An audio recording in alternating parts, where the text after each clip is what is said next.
Well, hello and welcome to the Dr. Tech Show on 15th of June 2020. And unfortunately, this is not a live Dr. Tech Show because we've had some technical problems which is stopping us going live on YouTube. So hopefully we'll be able to upload this later on.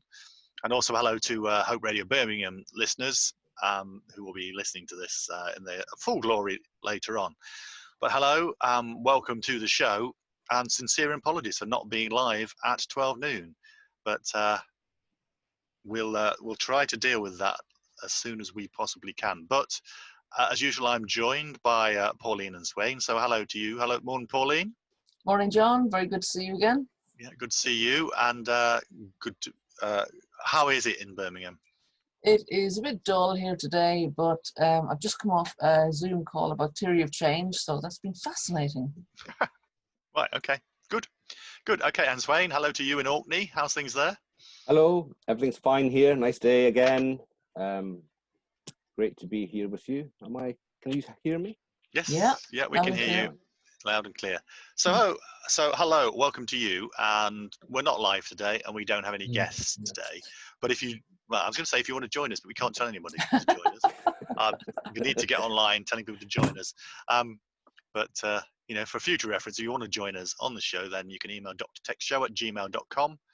or call one of the numbers. I'm a bit hay feverish today, so I apologize if I cough and sneeze my way through the program. It's not the virus, I promise you. It's hay fever. But yeah, I'm here in Huddersfield in Yorkshire. I think the sun has just broken through because I can see the sun shining through the window at the opposite end of my room, and it's quite warm, sort of a bit misty and murky summer's day. But here we are. So. We don't have a fixed agenda for today. Obviously, our agenda always is talking about using tech to communicate when people are remote and lonely and isolated. And Swain, you did pick up one of those. You picked up something which was a service which was offered to care homes for nature. Do you want to tell us about that? Yes, just very briefly. It's the Wildlife Trusts, which is a national. Yeah, I'm just bringing it up on my screen, hopefully. National Federation of Wildlife Trusts, and they every year for a few years now they've had an event. I think it's usually in June. I don't know much about it. I haven't ever taken part before, but it did catch my eye during a demonstration by Helen Reynolds of the digital marketing campaigns behind it. It did catch my eye that one of the things they pivoted towards during COVID, when they realized that COVID would affect their month-long event this year, they pivoted towards schools and also towards care homes, really so as to offer something interesting to do in among the COVID gloom. And apparently the take-up has been enormous. Lots and lots of care homes have downloaded. The event's halfway through now, unfortunately. If I'd learned of it sooner, I would have brought it to attention of Dr. Tech earlier. But better late than never. It's there to be signed up to. Yeah, excellent. Yeah, really good. Sorry, my throat is feeling in need of a drink. But so I think it's action.wildlifetrust.org. If you go there, I'm sure you'll find the details. And if you want to, if you're involved with care homes and you want to find some activities for them to do that are associated with wildlife, then this looks like a really, really good thing. And I think that's one of the things I would be interested in going forward. Is I've certainly been very interested in how do we get people who are in care homes, who are confined to home and things like that, engage more with the outside world using technology. This looks to me like a really, really valuable contribution to that agenda. Okay. So get on board if you're involved with care homes, I think. Yes, you can catch up the 15 days you've missed, I'm sure. No problem. Yeah. So, and thank you for the stuff you've been doing on Twitter to tell people that they can't watch us live, Swain. That's fine. Yeah, I mean, I would put something in the event chat, but I'm not quite sure where event chat will occur or happen. Well, it won't be there until it's uploaded. So Twitter is our only comms at the moment? Yeah, is that right, John? I'm afraid it. Well, yes, that's by okay. and large. Okay. Yeah. Because it's also in my usual, as I've started these things, awareness raising of what awareness days and weeks. It's Small Charity Week. Right. Okay. This week. So lots of small charities are on Twitter and on other social media platforms talking again about the great work that they do. And obviously a lot of them have been trying to get online and use online resources more during lockdown. It's become particularly important. And so I've been part of various things, as I'm sure we all have, but particularly Third Sector Lab, Ross McCullough in Scotland, has been running fantastic, what are called digi-shift sessions, where lots of people from charities are getting together to talk about how they're managing and how they're transforming really at this time. And he's doing one on service design. I think it's this week or next, I can't remember. But he's Third Sector Lab on Twitter. And yeah, so there's been some very, very interesting stuff going on. And it's good to see people coming from other events that I've been at, like Louise Downs, for example, who talks about service design, is coming to do one specifically for charities in the next week or two. So, yeah, good stuff. Absolutely brilliant. Okay. So, and it's a difficult time for small charities at the moment, obviously. I mean, a lot of them have lost a lot of their sources of income. It's on a it's a contract that hopefully we can this might help them out in a small way at least. Yeah, I hope so, because I think a lot of them are thinking now obviously about the next phase of after lockdown, how they're going to do about recovery, and you know, how they're going to stay using some of the tools they've been learning about during lockdown, you know, when things start recovering a bit, because it makes a lot of sense. As Swain, you and I have talked about before, about not having to travel, you know, especially if you have to travel a long distance for things. It makes sense resource-wise, because time and money are the two things that small charities, all charities need. So if they can save that a bit, then they can make better use of it by going online. Is it just me, or can I hear somebody talking in the background? There is somebody talking behind me, sorry. Yeah. I'll mute. Okay. We don't have to talk, John. Okay. Well, one of the things I've been doing, particularly during this time of lockdown, is collecting stories of people who have been, you know, we've seen some big changes during this period, and people have, particularly in the digital agenda, people have made changes that they wouldn't otherwise have thought that they're going to do. And you know, we've seen thresholds crossed and boundaries crossed and barriers knocked down in ways that wouldn't otherwise have happened. And so I've been collecting stories of people getting online who wouldn't necessarily be online, and in particularly stories about older people. And I've been collecting a lot of those on Twitter using the hashtag late adopters, and trying to get those better known. And I did come across a story the other day which was on Nottinghamshire Live, and let me just share this one.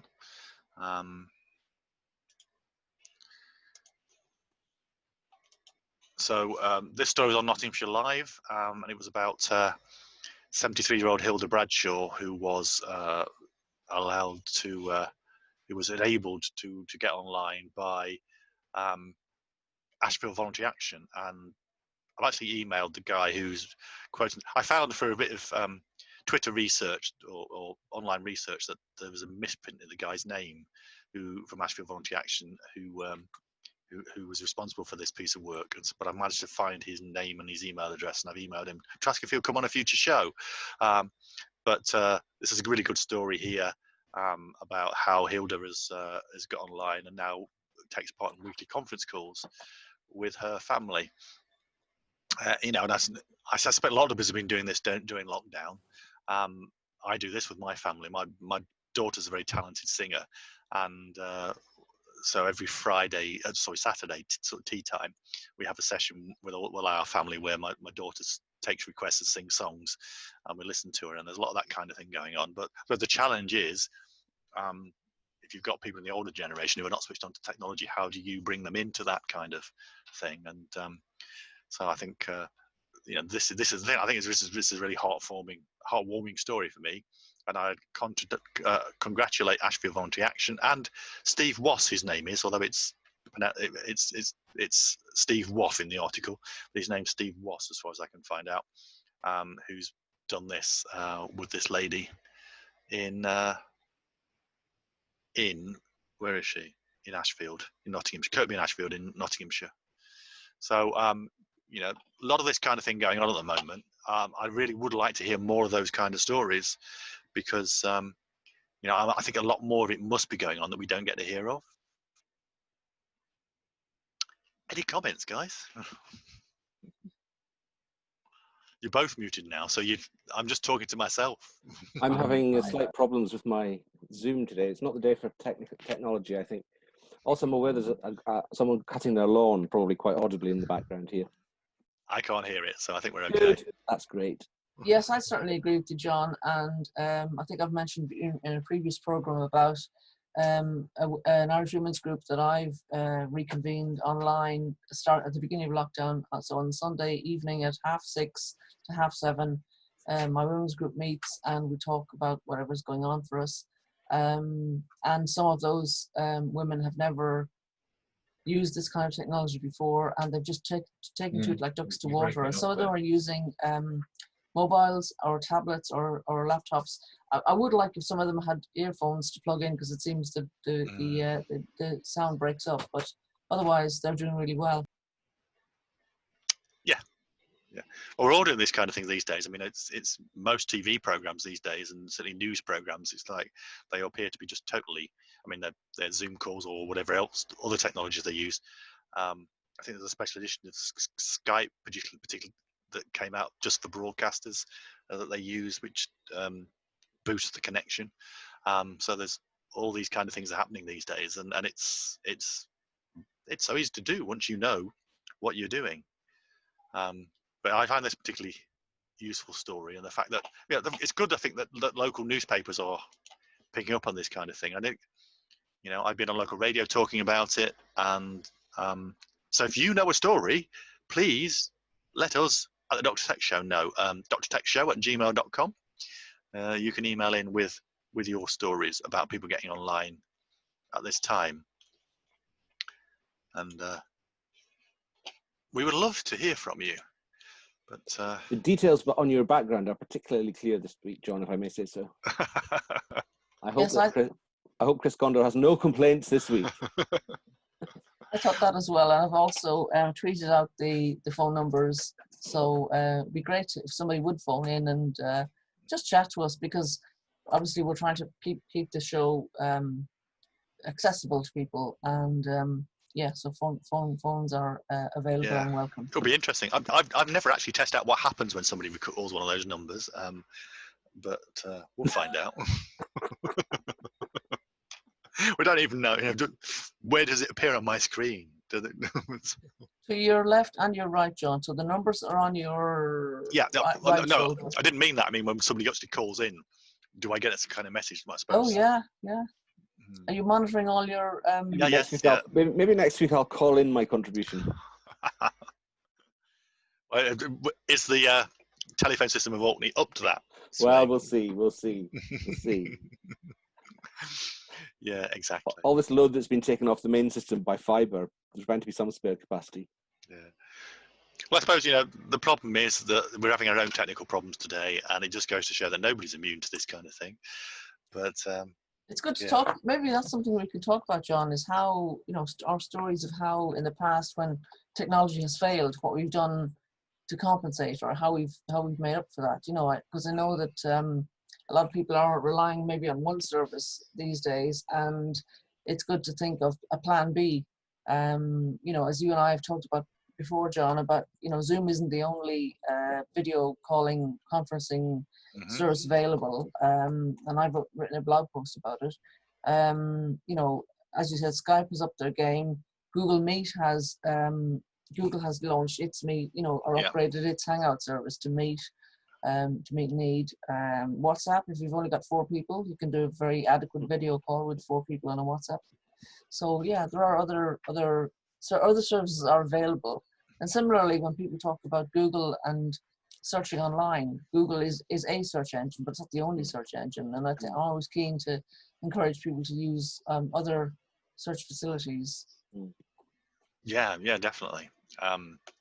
Yeah, well, I suppose, as somebody who's been doing this kind of thing for quite a long time and has also worked in the rural broadband agenda, which, has involved all sorts of, I actually found, the other day I found my WiBE, which was a wonderful device I was given, I'm trying to remember, it was 2011, I think I was given that. So it's 9 years ago now. And at the time, that was an amazing device, which had 4 different aerials in a little box. And at the time, and the thing was that you could get 3G signals in all sorts of incredible places. So in 2011, I did something called Can't Get Online Week, where during the annual Get Online Week, I did a tour of rural broadband NotSpots, talking to people in those areas about the problems caused. And it's all on my YouTube. It's all on this YouTube channel. From 2011, of all those videos of me talking to people about the problems caused by lack of broadband. And if there's anybody in those communities I visited 9 years ago and they want to call in and tell us what their situation is now. I know some of the problems have been relatively solved since then, but some of them I'm sure still haven't. I remember watching that, and that had been the first time that I properly understood the disadvantage that particularly teenagers who are expected to use the internet for homework or study. That's the first time I'd really thought about the impact of that, and I still bring that to mind when we're talking about various challenges in education now. Yes. It's as we all know, it's not just broadband, but broadband is a very important aspect of it. It's also, do you have a device? Do you have a space that's quiet or appropriate for using the service that you might be trying to use? Yeah. There's all sorts of things, but the basic broadband connection is just, if you don't have that, then it's all bets are off, really. Yeah, exactly. And I was hearing stories at that time of school kids getting into trouble and having to do detention because they hadn't done their homework online. Kids having to go to other people's houses and relatives' houses and like going to their relatives in London for the weekend to do their homework, things like this. Punishing. The WiBE device, to go back to that, it had these 4 aerials in it which would spend time searching for the best 4G. So it was 3G at that time, 3G signal, and pulling it in. And the thing I remember was going to the Goats on the Roof cafe in Northumberland, and the people in that area had pulled their resources together and had managed to find an internet connection where the whole community of about 20 or 30 households shared one 3 megabit per second connection. And then I plugged this device in and got 4 megabits per second on that one device. These are tiny numbers we're talking now compared to what we've got available even 9 years later. But the fact that I got more on that device than the whole community had to share amongst them was, again, there's a video of that on my YouTube channel. And I suspect that some of the problems, even if the underlying wired broadband issue hasn't been sorted out everywhere, I think it's in some places now, certainly in some places in Orkney, it is possible to get 4G, which, if you can find a plan that's affordable, is another alternative. But it can be quite expensive if you don't have the right plan. Yeah, that's the problem. I mean, I know there are rural communities that do depend on 4G. I remember I went to a community quite close to where I live in Huddersfield, say 7 or 8 miles away, which was a sort of semi-rural community which had real problems with their broadband. And I walked into this pub where we were having the meeting, and they were saying that we only get 3 or 4 megabit per second for our home connections. And at the time, I pulled my phone out and I got a 40 megabit connection on my 4G on my phone. And I said, well, here is a potential solution. The problem is finding the rates that are cheap enough to use it as your main connection. And you very rarely find unlimited connections either. So you end up having data caps and all those kind of things. and it goes off when it rains. Yeah, Those kind of things. So at the end of the day, the best option is always some kind of wire if you can. it sure is. If you've got one, but it's not always there. So yeah, I've forgotten how we started this conversation. You were talking about, well, Pauline, you talked about ways we found to get connected when that wasn't otherwise available. The other one I think that I've tried is, so I've had in the past, I've had various kind of what we call MiFi devices, which again are sort of 4G or 3D devices which give you access to the internet. But the one thing I found about those devices is very often they work better if they're high up. So I've sort of scaled poles and gone to building roofs and all sorts of other things. It's amazing you're here to tell the tale. It really is. Well, it is. Yeah. I'm trying to think if I've ever done it. I don't think I ever did it, but Christian Payne, who's a guy whose work I quite admire, who's known as Documentally Online, he has talked about getting helium balloons and tying MiFis to that to get them up. And I think I've seen people fly kites with them attached, all that kind of thing. So they went better than high up. I did have a bad experience where I did an event on a beach once in Filey in North Yorkshire, and the only way we could get any connectivity was we were doing all our stuff down on the beach and doing live streaming from the beach. The only way I could get connectivity was to put the MiFi device in, go up onto the prom and hide it in amongst a load of fishing nets. And when I went back for it, it wasn't there. Oh no! Yeah, so that was a bad experience. But sometimes. Filey's such a respectable place as well. Yeah, well, I think part of the problem was that all these fishing nets, it could have sort of fallen down somewhere and got entrapped in, but it certainly wasn't where I'd left it, and I couldn't connect to it either, which suggested to me it had gone away, but the battery might have run out. I don't know. The other part of this conversation, John, is what are the organisations or individuals who, besides yourself, are there to help people get online, especially small charities.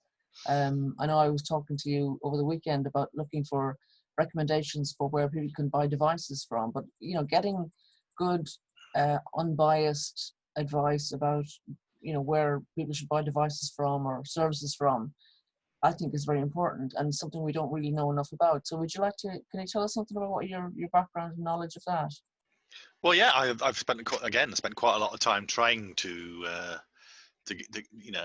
because I think part of the issue is, and we've talked about this before, is that all of these things are designed to use the latest whizzy tech, and you have to upgrade it every year and all those kind of things. When we know that there are an awful lot of people excluded by that because it's expensive to keep up with all the latest tech, and so I've been very, very interested in how we find ways of getting maybe older tech, keeping it useful, keeping it usable, keeping it in the market, keeping it available to people, making it available at a small cost.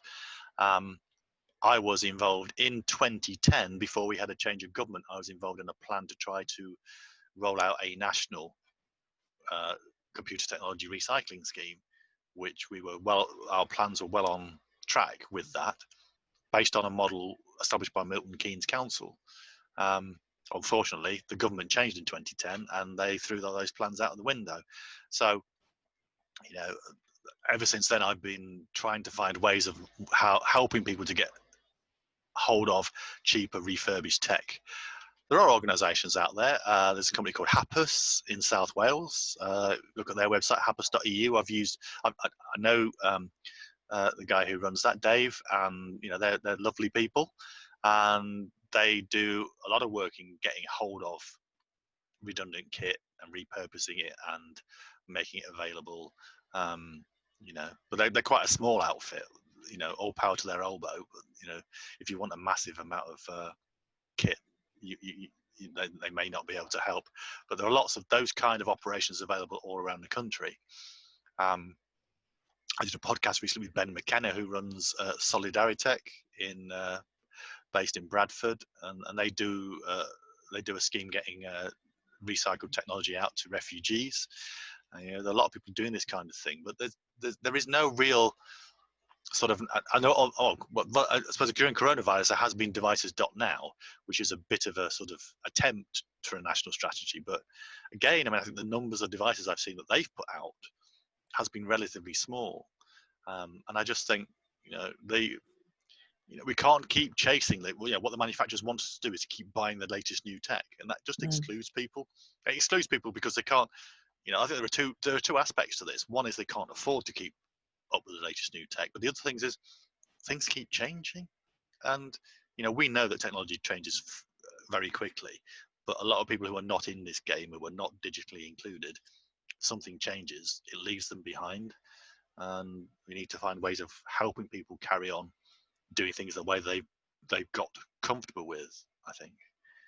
But I think the manufacturers do invest a lot of money in persuading people that they need to get the latest whizzy, shiny gadget, whatever it is, and most people can probably use basic smartphone for years after the model comes out, as long as it's keep getting updates on it. I'm so mean that the only two smartphones I've ever had were an iPhone 4 and my current iPhone 6S.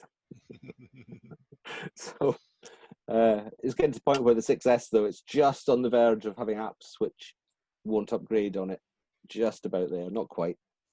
Yeah, I mean, the reason my mum eventually, I managed to persuade her to buy a smartphone, and I'm glad I did, is because the version of Skype she was using on her iPad wouldn't be updated anymore on the iPad that she had. So the option was to get a new iPad or a new tablet of some sort, or get a smartphone. And we went for the smartphone because she was using a third device from a relative in the family for WhatsApp.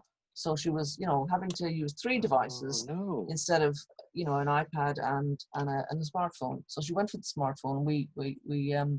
I did my research and I looked for an entry-level model, which was a Huawei 2019, I think. And she was away. I mean, there were some teething troubles, and at one stage it was touch and go that she would go back to her tiny little phone that she used for texts and calls, because she was very comfortable with that. But we got through that, and now that COVID has happened and lockdown, her having her phone, as I said, I think on a previous program, it's her lifeline, and she, as long as she knows she can have access, have Wi-Fi access to calls and stuff, then she's very happy. Well, that's really it's a really good story, and I think okay. So one of the things I've done in the past, I always tell people I'm not techie, but I've taught myself to do various techie things. And one of the things I've done in the past is to take some old Windows laptops, which were basically unusable because they become so slow, and wipe them and replace the operating system with something called Linux, which is Linux.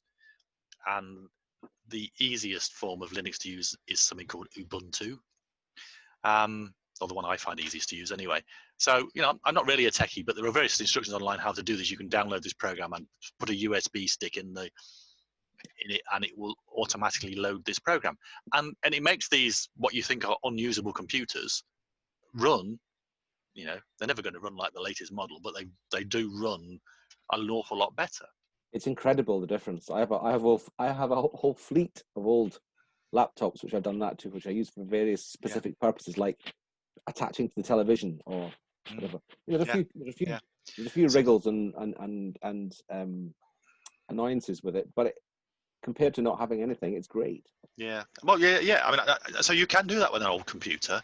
I think there is an issue that, I've certainly had an issue with people who are used to familiarity of Windows, and they're presented with this thing that looks, it has similarities to Windows, but it's not the same. And you do get people who are thrown by the whole thing and won't use it. But the thing is, so that's if you've got a computer or a laptop, you can do that. But I'm not aware of very much you can do with tablets, for instance. So I think the Holy Grail, and I'm pretty sure Apple will never allow you to do this. If you could get an old iPad and put something on it which made it run faster. I think the thing about tablets for me is that sometimes people are persuaded that they should buy, for example, a Kindle to use as a tablet. And for me, that's counterintuitive, because you can download Kindle as an app onto any other tablet, and therefore have more variety and more opportunities, to use different things. And I've been talking to somebody about that in Birmingham last week,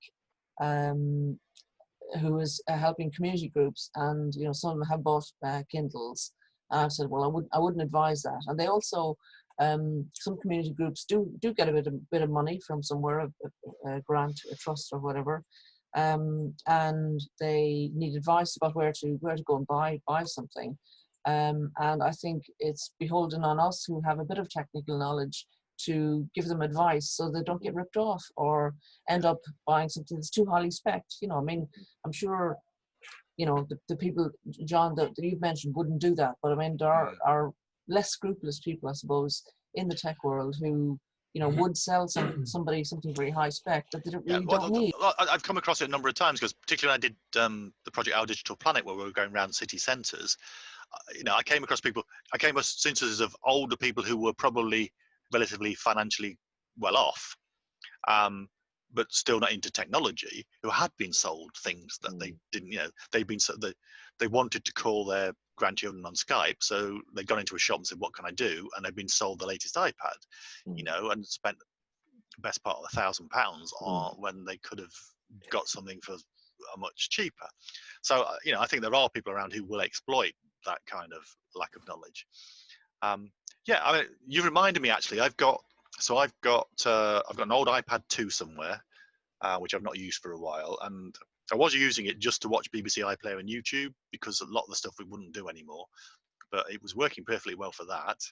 And I've also got an old Android tablet somewhere which I need to dig out, and which I could not get to do anything. And it would not, with the operating system it had on it, it would not do anything. It just kept crashing every time I tried to use it. And I did find some instructions online on how to upgrade it to a newer version of Android, but even then it opened up, but it wouldn't play any of the apps. So I need to have another look at that, see if I can crack that one. I managed to resurrect an iPad the other week, which I thought had been, it's very old. I don't think it's quite as old as an iPad 2, but it won't be much. I think it's the very first one that had the Lightning connector. Right. It's not an iPad 2, because it had the 25-pin connectors. And I had got into a state where I tried to open Facebook and it would crash, tried to open YouTube and it would crash, tried to do this hard reset crash. So I just reset it to manufacturers' things, and it's worked a dream since. It's great. It's really old, but it's really fine. Amongst all my kind of techie pals and stuff, I think I must be one of the few people who've never had an Apple device. Right. And that's for solidarity reasons in many cases, because I think if I'm going to be advising community groups about what to buy and what to use, I need to model myself, and so I've always had Samsungs or Nokias or Samsung tablets, Samsung phone I have now, and they've been fine. And of course I've been tempted, I mean, who doesn't fall for the shiny iPhone advertising? And nobody says how wonderful it is, but I haven't drunk the Kool-Aid yet, so someone's going to need to persuade me. Very, very hard to recommend Apple since about the 6S, I think. Yeah, I mean, 6S was just about. I mean, it's always been a little bit more expensive than its most obvious competition, but since the iPhone 7 and the equivalent iPad, the cost has gone way above anything comparable. And that's one of the reasons why I've never upgraded my Apple, is because, well, for one thing, it still works. I don't buy new things if it still works. But I've said for probably a couple of years now, this is probably my last iPhone. Because I just can't imagine. I can't imagine buying an iPhone 7 or 8 or whatever the next couple are, because they're not any better than the 6S. And I'm certainly not going to buy this iPhone 10 or 11 or whatever it is now, because it's so expensive. It's just obscenely expensive. And I think for almost anything that you ever want to do. Yeah, I think I completely sympathise where you're coming from, Pauline, and I speak as somebody who owns quite a lot of Apple kit. None of it is the latest stuff, and I own.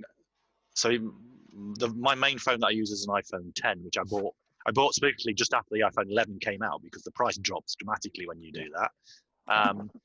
And the main reason I did start to move away from Apple. I've sort of bought, I think I had an iPhone 2 or whatever it was, 3. And I had an iPhone 4, and then I went to Samsung because I thought I went away from Apple. But then I started doing things which only worked on Apple, and the live streaming I do now, I use apps which only work on Apple devices. So I now have a number of Apple devices because I do multi-camera live streaming, but none of them are the latest ones. And I think I've even got, and some of the things that I've nabbed off my kids when they've upgraded their phones. I've asked them for their old devices and things like this. So I've got anything through from myself. I've got an iPad 2, which is probably my oldest Apple device that still works. And certainly for live streaming, I've got even anything down to an iPhone 5, up to my iPhone 10, and I know a whole number of different devices in between that. And they all, particularly as cameras, they all work pretty well. Brian, for live streaming, the quality you need for live streaming isn't remarkably high. No. So the differences in camera specification that they always brag about with the latest, newest, brightest, shiniest Apple just don't come into it. Really. Well, that's right. I mean, I can do a 4-camera live stream with devices. I really use the iPhone 5. I don't even know, the iPhone 5 got lost because I was using it as a security camera for a while and disappeared. I don't know what happened to it. That's ironic. But I've certainly got an iPhone 5S that I use for live streaming, and I might cut from an iPhone 10 to an iPhone 5S, and you can't really tell. No. What makes a big difference is the lighting and what the position it's placed in, not the actual quality of the camera. What bothers me is that if in education establishments, particularly, somebody has managed to persuade a lot of schools that iPads are the only device to have, and for families who might not have a lot of money to spend, it's a huge investment. Whereas they could get a couple of tablets for the same price. Yeah, I think that attitude is fading a bit. Certainly in Scotland now, the focus is very much on Chromebooks. And that was before COVID came about. I think the fixation on the actual iPad has somewhat gone, partly just because of the sheer increases in cost. But I think we're definitely noticing that's. But I mean, Apple has been spectacularly successful in capturing the education market right since the 80s. Yeah, and they've invested a lot in making sure that happens. And I used to work in further education, so I saw it happening. But really, I suppose going back, it's only the same thing that Microsoft did with capturing everything. Really, it's like and people. It's been all Apple Mac except a brief Microsoft thing, and now Microsoft's come back again. So and notice how much they're spending on advertising on Teams since lockdown. Suddenly somebody else might get some of the market. It's. Well, I suppose that's because they're frightened about Zoom, aren't they? Yeah. Thank you to Zoom for this. If you'd like to invest something in the Dr. H show through the Zoom Foundation, we would very gratefully receive it. Absolutely. So just say, I mean, I think the whole thing about, it's like why everybody, as I was saying before, is like people are only comfortable with Windows computers. It's like there was no reason why, however many percentage of the world's computers have Microsoft Windows on them, except that they captured that market in the early days and, basically addicted people to the use of Windows, and a lot of people find it hard to wean themselves off it. I avoid Windows as much as I possibly can. Although I've still got a nafty little Windows tablet, which my kids bought me for my birthday a few years ago. At the time when my iPad I'm using had broken, so it was the only tablet I had, and this will mean nothing. This is called a Link 7, and it's about 3 or 4 years old now, and it runs Windows 8. And I like this. It's really nice. It's made of plastic. But I use it for all sorts of things. Well, I haven't used it for a while, but I do use it for all sorts of things. And it's you can plug it into a TV, and you've got a Windows computer. Yeah. You can plug it into a screen, a monitor, and a keyboard, and you've got a fully functioning Windows computer for something which costs 40 quid. I remember those. I never had one, but I remember thinking they were a great idea. And I did, again, I've got this here. So if you look on my... Windows 8, though. Oh, well, yeah. It is upgradable to Windows 10. Oh, and there are YouTube videos saying... But I've tried to do it and it didn't work. So I must have another go at some point. I've not managed to upgrade to Windows 10 myself. I think it's only not got a lot of memory in it. So. No. But I've also got this here, which if you look on my YouTube channel, there is a video of me reviewing this, which I'm not going to switch it on because it'll take a while to... Where's the camera? There it is. Battling with your backdrop now. I am. But this cost me £40 about 6 months ago. Ooh. And this is an Android tablet, which I got off eBay. And I thought, I've not got a lot much money to spend, but for 40 quid, I can, if this is not right, I can almost afford to write that 40 quid off. Yeah. And I bought it, and because I've got iPads and things, I don't use this much because it's miles worse than an iPad. But if you didn't have any kind of other device, this would be fine to use as a main device. Yeah. It's got Android on it, and some Android apps don't run, but most of them do. And it cost me 40 quid. And you can plug it into all sorts of other things as well. And again, it's got ports to plug things into. So if you wanted to, you could plug other things into it. That's important as well. Yeah. What model? What manufacturer is it? No brand. Sorry. Well, when you turn it on, something called I think something called MediaTek comes. There you are. Something called MediaTek comes up. Okay, that's not the brand. Well, I don't know. I don't know. Okay. Well, I don't think there is a brand really. Right. So somebody made it up in their loft and they just sold it to you. Well, no, I got it off eBay, and this is all in the link. I'll put a link in the comment section of this show, but there is a link in the video which is on my YouTube channel of me opening up this and getting it running. But there wasn't really a brand, I don't think. So again, eBay is not something I have a lot of experience with. In fact, I've never bought anything off eBay. I must run a few people. So there we are. It started. How do you buy safely on eBay? Secure. Without getting ripped off. How do you make sure? Are these providers John?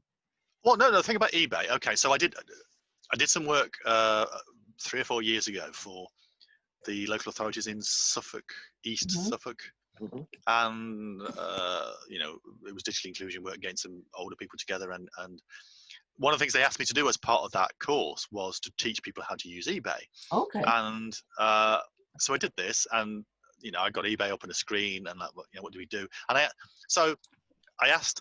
So there was a lady who was there, and I just asked them, people who were around the table, what kind of things do you buy? Is there anything you could buy that if you got it cheaper, it would make your life better? And she said she bought these orthopedic pillows, and they cost £55 each, and it was a lot of money, and she kept having to replace them. And so I did a search on eBay for these, and it came up with a list of, and it was something like the fourth one down on the list was something like £45. And she said, "Can you click on that?" And I said, "Well, why not click on the first one, which was £16?" And she said, "Well, I can't believe anybody could sell these things at £16 that I pay £55 for." So I said, "Okay, let's have a look. Just have a look, just for just for research sake." And I clicked on the £16 one, and it all looked very legitimate. And the thing I said to it was, she said, "Oh no, it can't be legitimate because you couldn't sell that for £16." I said, "Well, the thing about eBay is the way to find out whether somebody's good on eBay is that they have seller ratings." And not only do they have seller ratings, if you click on, there'll be a figure there. It's something like, it'll say something like 98.3% positive rating. And you can take that at face value, but you can actually click on that rating and it will give you all the ratings they've had. And it will tell you, they might have had 98.7. In fact, I think this one had 99.3% or something. But they might have had 99.3% for all sorts of other things. And then it might say, if you look around, but they tried to sell me that pillow for 16 quid. And it didn't. Yeah. There were lots of reviews of this £16 pillow saying this is exactly, and so, and that is the way the internet works in many respects, is that, it's a trust thing, and you get lots of other people who use this, who use that service, who tell you, and so, but that's what I did. So when I bought this tablet, the seller had some good ratings, so I thought, well, I said, I don't really believe that you can buy something decent for 40 quid like that, but the seller had good ratings, so why not? One of the things I will tell you about this is, I'm sure I've not used this for at least a fortnight, but I just turned it on, it came on, and I'm just trying to have a look. The battery's at 86%. Wow. I've not plugged this into anything in at least maybe even more than 2 weeks. And I think that's one of the things I find with lots of devices, like my iPad Air, I think, which is about 5 years old, it's older than that, 6 years old. That very often loses its charge completely and is dead when I go to look for it. This has not been switched on for 2 weeks and has 86% battery. That's pretty good. And I might well have run that down to 86% myself, doing something with it. So, 40. That's really good. So the secret to buying on eBay is looking for reviews and making sure that it's, if it's 99%, it's 99 of like 100,000 reviews, or a good number of reviews, not just 99 of 3 reviews, because I think people often get fooled by that. I did hear somebody talking on the radio the other day about something they bought online. They put their money into an ISA, what they thought was an ISA, and they were in fact ripped off, and they didn't realize what they were clicking on Google was an ad. Now, I find that really hard to understand, that how people don't realize that things are ads, because mostly they say they're ads if they're at the top of the screen. But it reminds me of the conversation I had with my colleagues in Civic Square in Birmingham, that one of the most important things I thought at the beginning of lockdown was to teach people how to search the internet, because it's a very valuable skill, and most people think they do know how to search the internet, and I'm sorry, but it's not as intuitive maybe as people think it is, and it's worth spending some time with a librarian or another information professional and learning what the secrets are, and learning that Google is a search engine but not the search engine, and that there are lots of other facilities out there. I think I've said this earlier in the show, but it's worth repeating. Yeah, exactly. I've just realised that I had to update the settings on this because I've changed my Wi-Fi, so I had to update the settings to get this to. But I've now it's getting really hard to get the camera to catch this.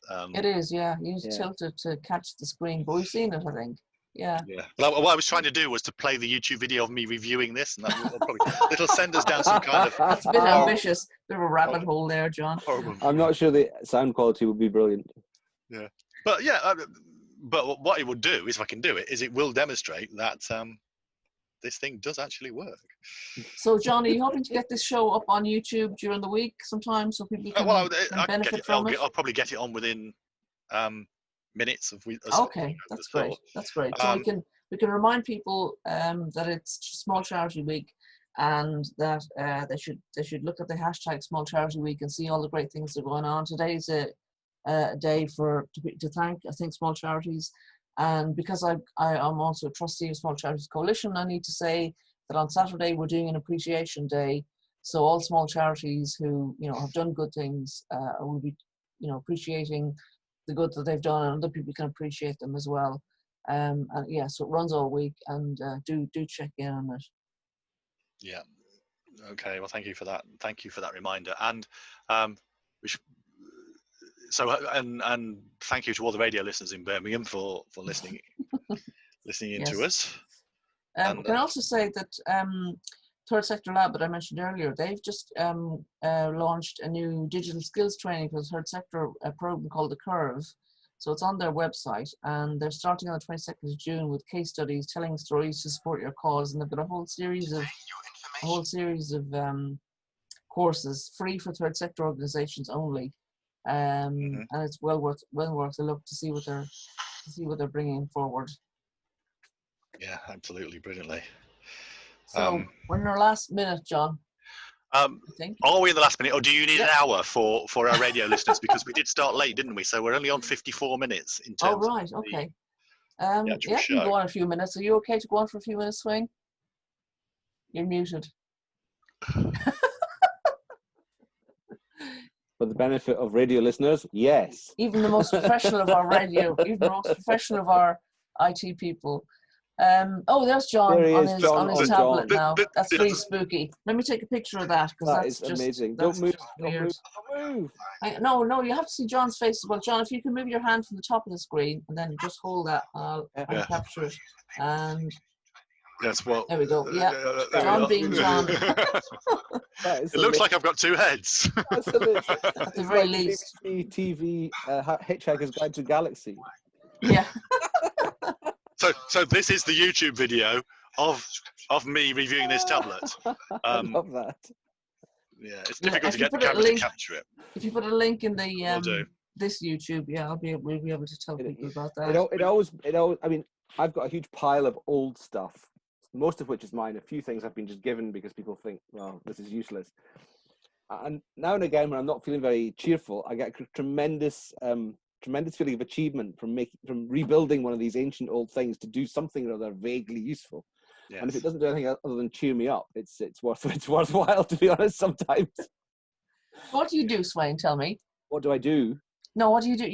What have you said that you just do? I take a very old device, just like John has been describing, and if it's a laptop, I'll put Linux on it, or if it's an iPad, I'll try to rebuild it up to its limit or whatever. But it's just when it works, it feels very good. It's a good thing. Yeah. Yeah. I think that's it's a thing that you take for granted, but a lot of people would think that was kind of space age and very difficult to do. John, you reminded me of kind of. I like to watch videos of people using the internet well, and sort of, because it helps people to feel relaxed about technology. If they can see other people doing it in films and stuff, it feels more relatable. So should we go for our top films or programs that help us understand the internet and this world? Okay. Well, one thing I would say, I would recommend the YouTube channel, which is called Cyber Seniors. They're actually a Canadian organisation. Okay. But they do a lot of work. Their work is with older people, getting them online, and they have been producing during lockdown a whole series of guides to how to do internet things. Brilliant. Probably shouldn't recommend them here because I'm planning to try to steal some of their stuff, and hopefully they won't mind. But it's so good. Repurpose. Yeah, it is so good. Promote. Yeah. Yes.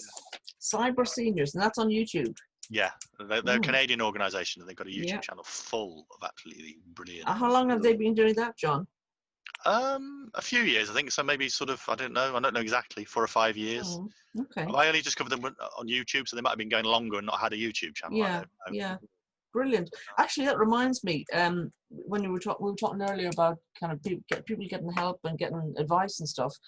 There is, of course, the whole network of Tech for Good groups, like the one I run in the Midlands, Tech for Good, Net Squared Midlands, which brings people who have some technical knowledge together with charities and kind of small community organisations, and helps them to make better use of technology and data that's available. So I can highly recommend them, and I'll tweet a link to the finding your local Tech for Good meetup. Because they are out there, and it's going to become more relatable now for people who finally realize that actually they can get online, and actually they might want to do a bit more than they currently do. Yeah. Okay. So if you're out there and you want to get involved and come and tell us about something that you've discovered that really helps people communicate, then email the drtechshow@gmail.com and you'll have you on a future live show. Counting down now, we're up to 58.5 minutes now, so we can begin to start to wind things up. I'm sure there's 30 seconds you can edit out if necessary. But really sorry for the technical issues we've had this week of getting the show out live on YouTube. I need to try and work out why that is. But I hope it's nothing at my end. But I think hopefully we'll have some people on in future shows, but I think we've had a good discussion here, and hopefully we've been able to give some pointers to people about getting online. And we'll be with you next week. Just a bit of a warning that I can't do the show on the 6th of July because I've got a hospital appointment. That's when I'm being told whether they got my cancer or not in the operation, all of it, I mean. But so the 6th of July, I think there probably won't be a show unless Pauline and Swain, you want to do it. Yeah, okay. Well, we'll talk about that, and we'll see how we can go. But thank you both for being part of it yet again, and thank you for watching on YouTube. Thank you for watching on YouTube, and we'll see you hopefully live next Monday.